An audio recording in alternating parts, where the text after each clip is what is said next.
Hey y'all, it's Bennett, and we're back for another pickups video. And this time it is all about some things I got on a very interesting and successful trip to the thrift stores and Second and Charles. You know, the hit or miss kind of used game slash book slash DVD slash record, but mostly Funko Pops store that I go to sometimes. So anyway, we'll start with the thrift stores. I went all around to the different thrift stores in town and ended up scoring a pretty good little pile of video games at one of them, and they were $1 a piece, so picked up a few. Here's what I got. NBA 2K8 for the PlayStation 2. It's got a broken doohickey there, but you know, what else is new? But it does have the manual and it's complete, so that's cool. And it's in its original, you know, NBA sealed hologram kind of case here, so that's good. I've been on a bit of a sports game reevaluation, let's say, or, in recent days. Thinking back on some of the really cool sports games that we had way back, and then in kind of the 2000s and all that, and inspired to take a look at some of the ones of the past, so, and to not just dismiss them out of hand and not include them in my collection. So NBA 2K8, I don't know a whole lot about whether this one is particularly good, but it was $1. Yep. Who's that? Paul Pierce? I don't know. Maybe? No, not Paul Pierce. That's stupid. Chris Paul. That's what I meant to say. Chris Paul? Let me know. Yep. NBA. Speaking of, we have Madden 2001. And there we are. It has, 27 for the Titans, running back. Back when running backs were actually important. That was Eddie George? Is that possible? Again, my mind is going blank with all these things. It doesn't matter.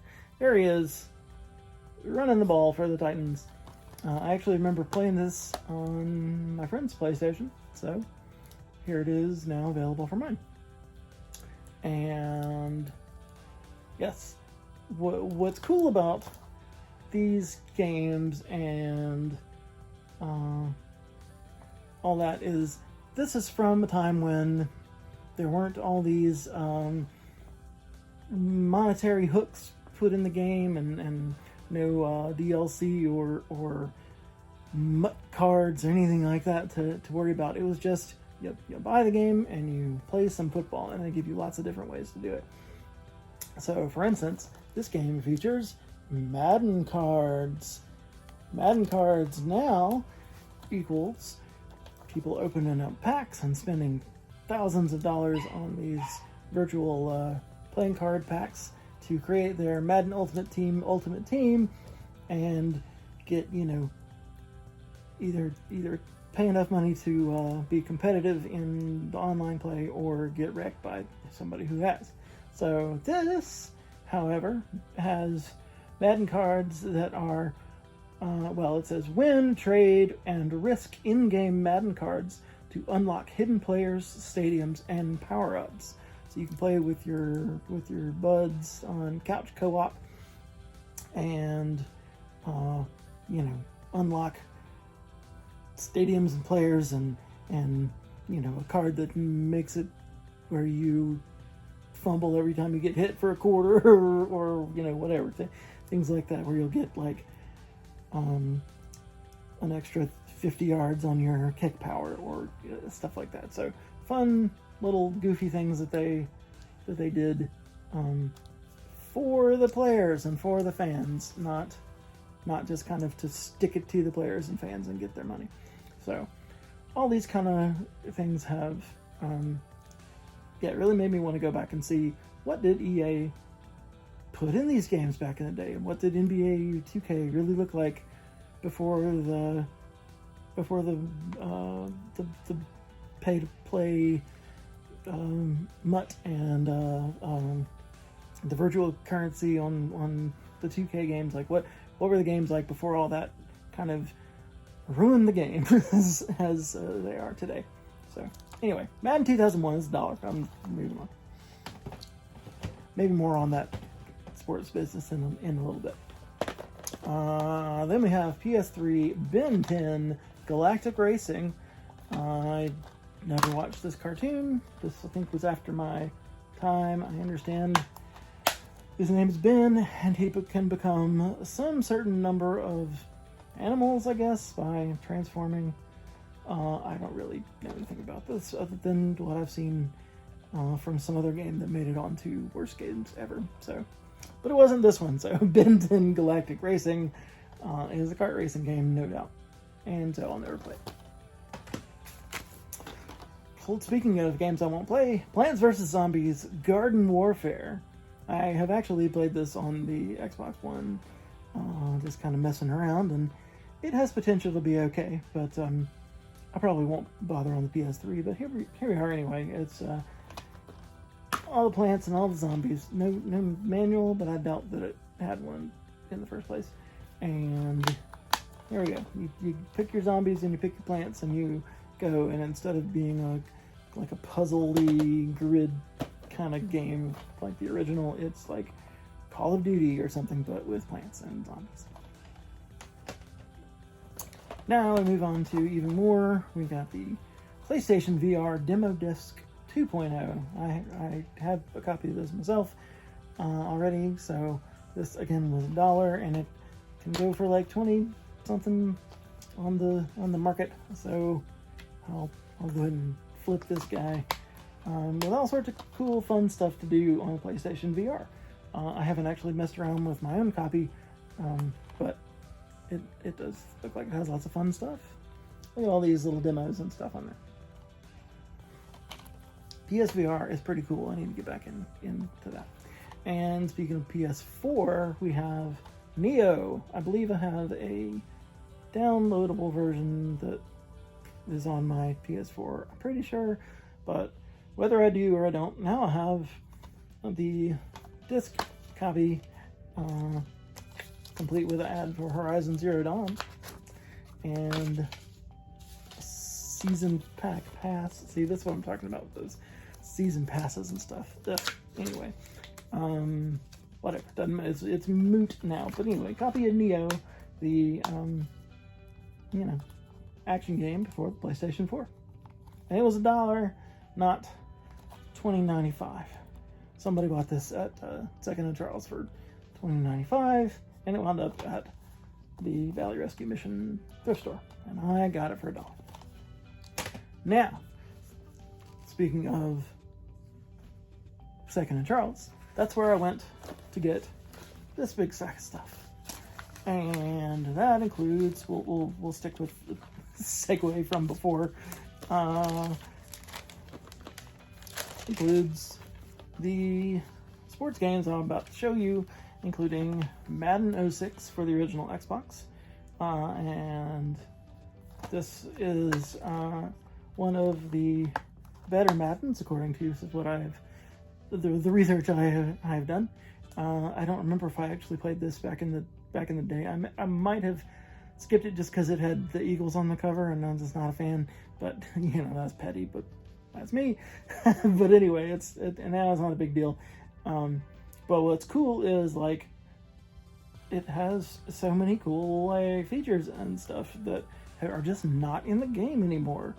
Like I said, I've been watching videos. There's a YouTuber called Soft Drink TV. If I can figure out how, you'll see the little thing up there.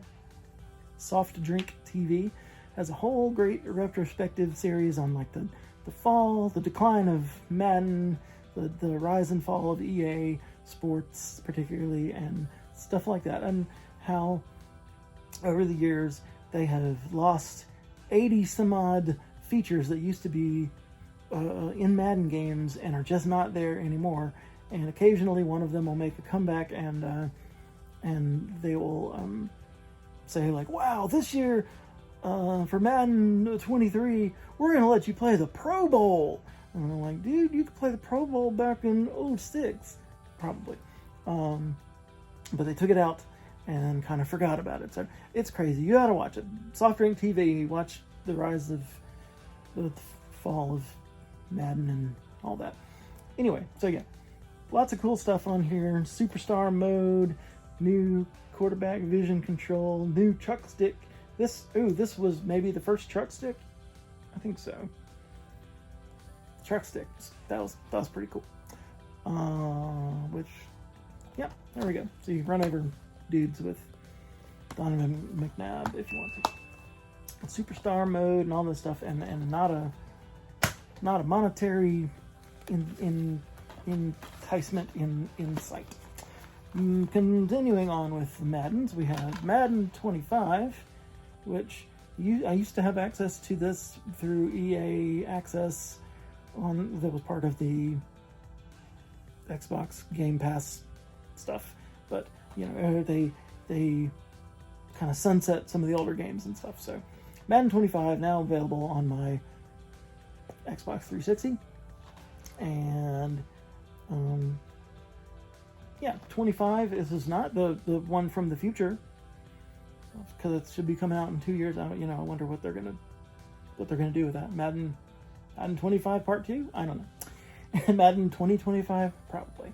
But no, it's Madden 25 celebrating, I guess, 25 years of John Madden football.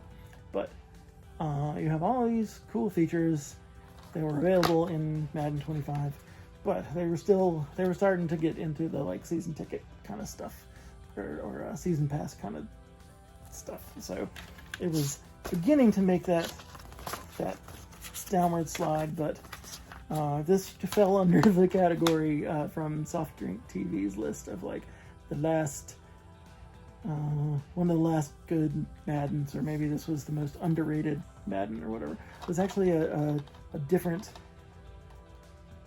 graphics engine on this one, I think, that it looks different from the ones before it and the ones after it. It doesn't matter. This one is better with Kinect though, so maybe I'll just play it with Kinect.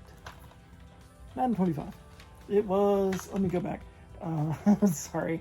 Madden 06 I got for $3.50. Again, that's Second and Charles. And Madden 25, $2. So that's what we're talking about.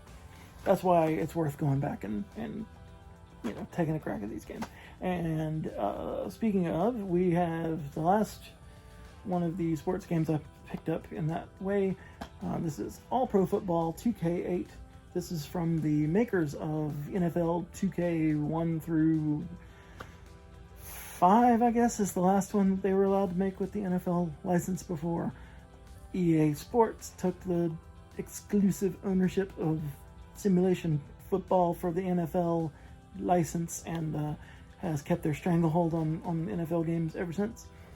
So yes, the makers of some really high quality competition in the 2K games ended up making a non-licensed, non-NFL game that features, stars of the past like John Elward and Jerry Rice and that gentleman there, Barry Sanders. Is that supposed to be Barry Sanders? He was on here. You compare. Maybe it is. I think it is. Anyway, yeah. So really, this is again, according to the videos I've been watching, this is one of the best playing football games you can get. It's not an NFL game. So if that makes a difference, you be the judge. But I was able to get it for $3 at Second and Charles on PlayStation 3, and it's complete with the manual.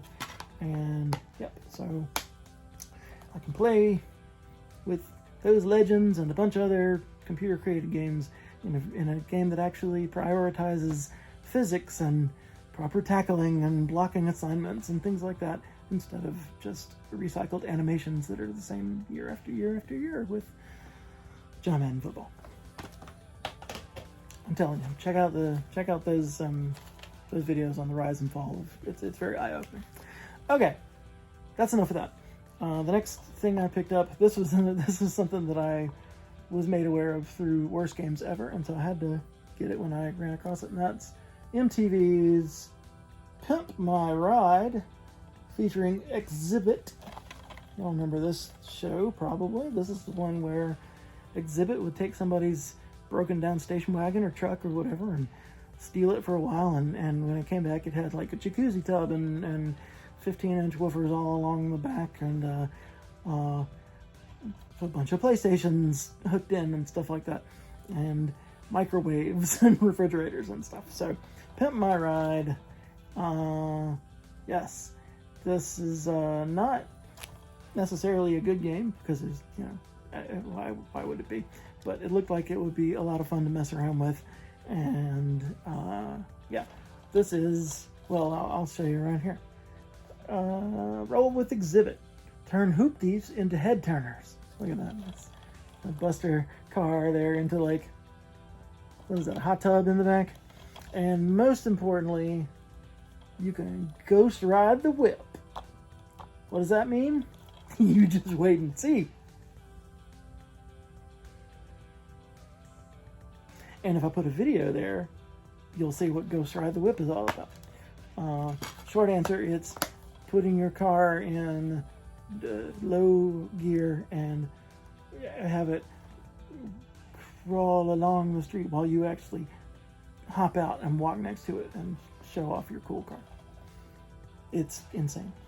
Yep. Ghost Ride the Whip with Pimp My Ride for the PlayStation 2. Featuring Exhibit.